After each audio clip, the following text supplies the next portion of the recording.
इधर महाराष्ट्र में बीजेपी ने विधानसभा चुनाव की तैयारी शुरू कर दी है।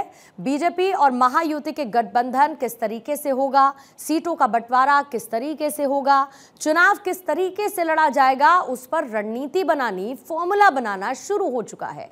लोकसभा के चुनाव में बीजेपी और महायुति के खराब प्रदर्शन के बाद हाईकमान ने इसे काफी गंभीरता से लिया और इसके चलते आज महाराष्ट्र के भारतीय जनता पार्टी के प्रभारी और सह प्रभारी ने मुंबई में बीजेपी कोर कमेटी की बैठक की है।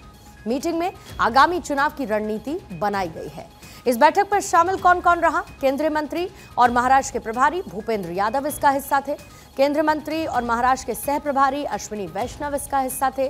डेप्यूटी सीएम देवेंद्र फडणवीस, अशोक चौहान, पंकजा मुंडे, आशीष शेलार, चंद्रकांत पाटिल इस मीटिंग का हिस्सा थे। जाहिर है कि लोकसभा चुनाव में इस बात की उम्मीद थी कि परिणाम बेहतर आएंगे, लेकिन मन मुताबिक आंकड़े नहीं मिले। लिहाजा आज की मीटिंग लोकसभा चुनावों के नतीजों का आकलन और उसकी समीक्षा मात्र था। साथ ही विधानसभा चुनाव की रणनीति पर भी चर्चा की गई है। विधानसभा चुनाव को लेकर माइक्रो प्लानिंग की गई है। सामाजिक, राजनीतिक और जातिगत समीकरण पर फोकस किया गया। कोर कमेटी के सदस्य घर घर जाकर लोगों को विश्वास में लेंगे।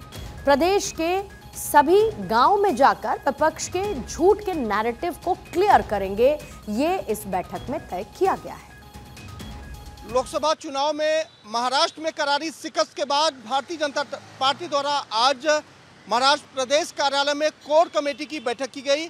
आने वाले समय में भारतीय जनता पार्टी अपने तमाम सहयोगी दलों के साथ विधानसभा चुनाव लड़ेगी और सीट बंटवारों को लेकर भी चर्चा हुई, जिसमें बताया गया कि जातिगत और राजनीतिकरण को ध्यान में रखते हुए कड़ाई से इसका पालन किया जाए।